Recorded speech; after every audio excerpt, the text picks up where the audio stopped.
Chapter 2. Is It Wrong Not to Help? Read by Paul Simon, an American singer and songwriter. Bob is close to retirement. He has invested most of his savings in a very rare and valuable old car, a Bugatti, which he has not been able to insure. The Bugatti is his pride and joy. Not only does Bob get pleasure from driving and caring for his car, he also knows that its rising market value means that he will be able to sell it and live comfortably after retirement. One day, when Bob is out for a drive, he parks the Bugatti near the end of a railway siding and goes for a walk up the track. As he does so, he sees that a runaway train with no one aboard is rolling down the railway track. Looking farther down the track, he sees the small figure of a child who appears to be absorbed in playing on the tracks. Oblivious to the runaway train, the child is in great danger. Bob can't stop the train, and the child is too far away to hear his warning shout. But Bob can throw a switch that will divert the train down the siding where his Bugatti is parked. If he does so, nobody will be killed, but the train will crash through the decaying barrier at the end of the siding and destroy his Bugatti.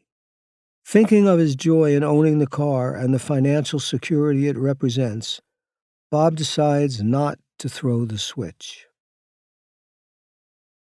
The car or the child?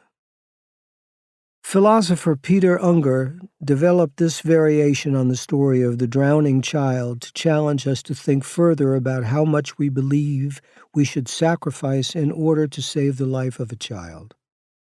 Unger's story adds a factor often crucial to our thinking about real-world poverty: uncertainty about the outcome of our sacrifice. Bob cannot be certain that the child will die if he does nothing and saves his car. Perhaps at the last moment, the child will hear the train and leap to safety. In the same way, most of us can summon doubts about whether the money we give to a charity is really helping the people it's intended to help. In my experience, people almost always respond that Bob acted badly when he did not throw the switch and destroy his most cherished and valuable possession, thereby sacrificing his hope of a financially secure retirement. We can't take a serious risk with a child's life, they say, merely to save a car, no matter how rare and valuable the car may be. By implication, we should also believe that with the simple act of saving money for retirement, we are acting as badly as Bob. For in saving money for retirement, we are effectively refusing to use that money to help save lives. This is a difficult implication to confront. How can it be wrong to save for a comfortable retirement? There is, at the very least, something puzzling here. Another example devised by Unger tests the level of sacrifice we think people should make to alleviate suffering in cases when a life is not at stake. You are driving your vintage sedan down a country lane when you are stopped by a hiker who has seriously injured his leg. He asks you to take him to the nearest hospital. If you refuse, there is a good chance that he will lose his leg. On the other hand, if you agree to take him to the hospital, he is likely to bleed onto the seats, which you have recently and expensively restored in soft white leather. Again, most people respond that you should drive the hiker to the hospital. This suggests that when prompted to think in concrete terms about real individuals, most of us consider obligatory to lessen the serious suffering of innocent others, even at some cost, even a high cost, to ourselves. The basic argument. The above examples reveal our intuitive belief that we ought to help others in need, at least when we can see them and when we are the only person in a position to save them. But our moral intuitions are not always reliable, as we can see from variations in what people in different times and places find intuitively acceptable or objectionable. The case for helping those in extreme poverty will be stronger if it does not rest solely on our intuitions. Here is a logical argument from plausible premises to the same conclusion. First premise: suffering and death from lack of food, shelter, and medical care are bad. Second premise: if it is in your power to prevent something bad from happening without sacrificing anything nearly as important, it is wrong not to do so. Third premise: by donating to effective charities, you can prevent suffering and death from lack of food, shelter, and medical care without sacrificing anything nearly as important. Conclusion: therefore, if you do not donate to effective charities, you are doing something wrong. The drowning child story is an application of this argument for donating, since ruining your shoes and being late for work aren't nearly as important as the life of a child. Similarly, reupholstering a car is not nearly as big a deal as losing a leg. Even in the case of Bob and the Bugatti, it would be a big stretch to suggest that the loss of the car would come close to rivaling the significance of the death of an innocent person. Ask yourself if you can deny the premises of the argument. How could suffering and death from lack of food, shelter, and medical care not be really, really bad? Think of that small boy in Ghana who died of measles. How would you feel if you were his mother or father, watching helplessly as your son suffers and grows weaker? You know that children often die from this condition. You also know that it would be curable if only you could afford to take your child to a hospital. In those circumstances, you would give up almost anything for some way of ensuring your child's survival. Putting yourself in the place of others, like the parents of that boy, or the child himself, is what thinking ethically is all about. It is encapsulated in the Golden Rule: do unto others as you would have them do unto you. Though the Golden Rule is best known to most Westerners from the words of Jesus as reported by Matthew and Luke, it is both older and more universal than that. It is prominent in the teachings of Buddhism, Confucianism, Hinduism, Islam, and Jainism, and in Judaism, where it is found in Leviticus and later emphasized by the sage Hillel. The Golden Rule requires us to accept that desires of others ought to count as if they were our own. If the desires of the parents of the dying child were our own, we would have no doubt that their suffering and the death of their child are about as bad as anything can be. So if we think ethically, then those desires must count as if they were our own, and we cannot deny that the suffering and death are bad. The second premise is also very difficult to reject because it leaves us some wiggle room when it comes to situations in which, to prevent something bad, we would have to risk something nearly as important as the bad thing we are preventing. Consider, for example, a situation in which you can only prevent the deaths of other children by neglecting your own children. Then the second premise does not require you to prevent the deaths of the other children. Nearly as important is a vague term. That's deliberate because I'm confident that you can do without plenty of things that are clearly and inarguably not as valuable as saving a child's life. I don't know what you might think is as important or nearly as important as saving a life. By leaving it up to you to decide what those things are, I can avoid the need to find out. I'll trust you to be honest with yourself about it. Analogies and stories can be pushed too far. Rescuing a child drowning in front of you and throwing a switch on a railroad track to save the life of a child you can see in the distance, where you are the only one who can save the child, are both different from donating to help people who are far away.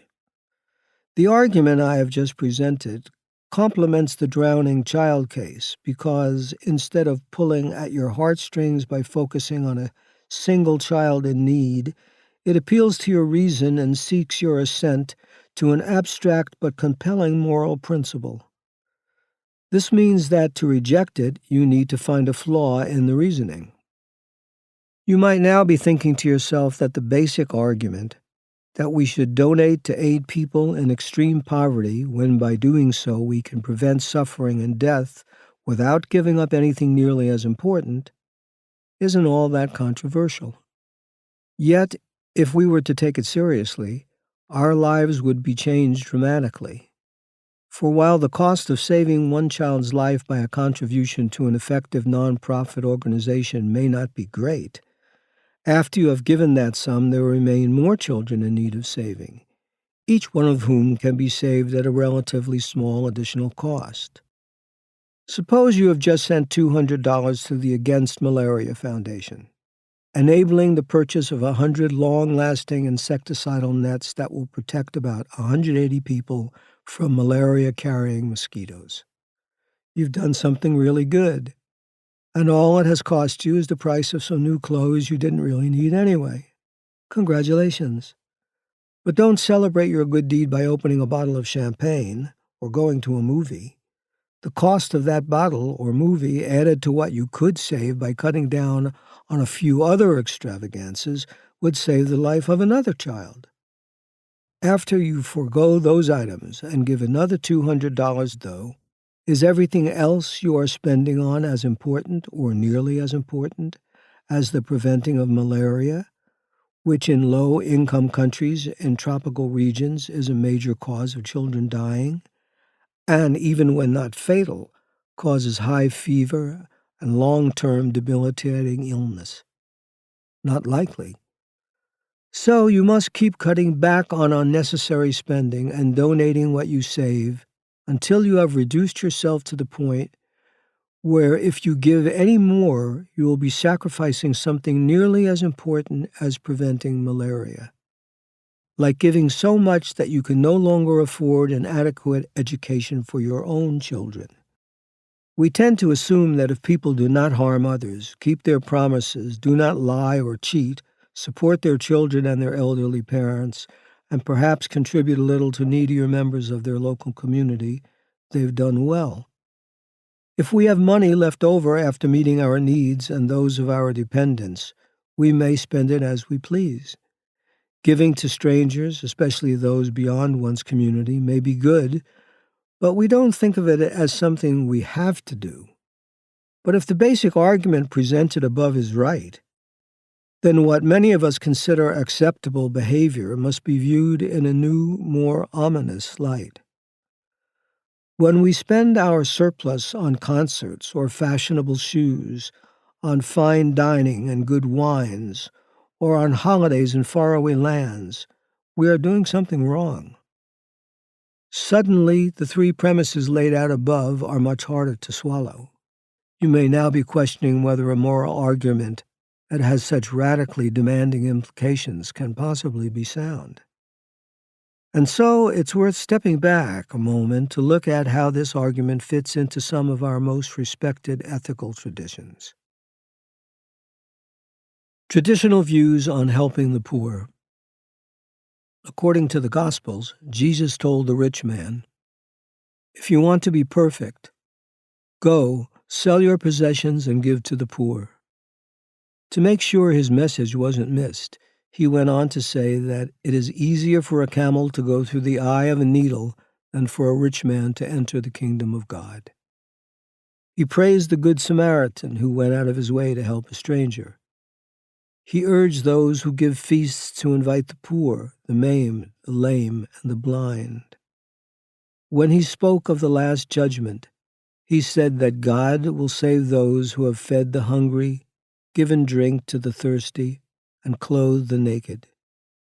It is how we act toward the least of these brothers of mine that will determine, Jesus said, whether we inherit the kingdom of God or go into the eternal fire. He placed far more emphasis on charity for the poor than on anything else. Not surprisingly, early and medieval Christians took these teachings very seriously. Paul, in his second letter to the Corinthians, proposed that those with a surplus should share with the needy. Your surplus at the present time should supply their needs so that their surplus may also supply your needs, that there may be equality. The members of the early Christian community in Jerusalem, according to the account given in the Acts of the Apostles, sold all their possessions and divided them according to need. The Franciscans, the order of monks founded by Francis of Assisi, took a vow of poverty and renounced all private property. Thomas Aquinas, the great medieval scholar whose ideas became the semi-official philosophy of the Roman Catholic Church, wrote that whatever we have in superabundance, that is, above and beyond what will reasonably satisfy our own needs and those of our family, for the present and for the foreseeable future, is owed of natural right to the poor for their sustenance. In support of this view, he quoted Ambrose, one of the four original great doctors, or teachers of the Church. He also cited Decuratum Gratiani, a 12th century compilation of canon law that contains the powerful statement, "The bread which you withhold belongs to the hungry, the clothing you shut away to the naked, and the money you bury in the earth is the redemption and freedom of the penniless." Note the words owed and belongs. For these Christians, sharing our surplus wealth with the poor is not a matter of charity, but of our duty and their rights. Aquinas even went so far as to say, it is not theft, properly speaking, to take secretly and use another's property in a case of extreme need, because that which he takes for the support of his life becomes his own property by reason of that need. This isn't just a Roman Catholic view. John Locke, the favorite philosopher of America's founding fathers, wrote that charity gives every man a title to so much out of another's plenty as will keep him from extreme want, where he has no means to subsist otherwise. Today, some Christians are seeking a renewed focus on the message of the Gospels. Jim Wallace, founder and editor of the Christian magazine Sojourners, likes to point out that the Bible contains more than 3,000 references to alleviating poverty. Enough reason, he thinks, for making this a central moral issue for Christians. Rick Warren, author of The Purpose-Driven Life and pastor of the Saddleback Church, visited South Africa in 2003 and came across a tiny church operating from a dilapidated tent and sheltering 25 children orphaned by AIDS. This was, Warren says, like a knife in the heart. I realized they were doing more for the poor than my entire megachurch. Warren himself said, I couldn't care less about politics, the culture wars. My only interest is to get people to care about Darfurs and Rwandas. Helping the poor is also strongly emphasized in Judaism, the source of many of those 3,000 biblical references to helping the poor. The Hebrew word for charity, tzedakah, simply means justice, and as this suggests for Jews, giving to the poor is no optional extra, but an essential part of living a just life. In the Talmud, a record of discussions of Jewish law and ethics by ancient rabbis, it is said that charity is equal in importance to all the other commandments combined, and that Jews should give at least 10% of their income as tzedakah. Islam, too, requires its adherents to help those in need. Each year, Muslims above a minimum level of wealth must give zakat in proportion to their assets, not just their income. For gold and silver, a category that today is understood to include cash and other liquid assets, the requirement is to give 2.5% every year. In addition, one may give sadaqah, which can include both money and labor. For example, digging a well so that travelers will have water, or helping build a mosque. Unlike zakat, Tzedakah is optional. Judaism, Christianity, and Islam are related traditions with their roots in the same part of the world. The Chinese tradition is quite distinct, and it is sometimes said more focused on how one acts to those with whom one is in some relationship, especially family, than it is concerned with acts of charity towards strangers in need. Yet here, too, it is possible to find very strong statements of our obligations to the poor. Mencius, who lived about 300 years before the Christian era, is regarded as the most authoritative interpreter of the Confucian tradition, and in terms of his influence on Chinese thought is second only to Confucius himself. One of the works that describes his teachings recounts a visit he paid to the court of King Hui of Liang. On arriving, he met the king and said to him, "There are people dying from famine on the roads, and you do not issue the stores of your granaries for them. When people die, you say, 'It is not owing to me, it is owing to the year.' In what does this differ from stabbing a man and killing him and then saying, 'It was not I, it was the weapon'?" There is nothing new about the idea that we have a strong moral obligation to help those in need. In one-on-one situations where rescue is easy, our intuitions tell us that it would be wrong not to do so. Yet we all see or read appeals to help those living in extreme poverty in the world's poorest countries, and nevertheless most of us fail to do unto others. I'll turn now to some of the reasons we give for our failure to act.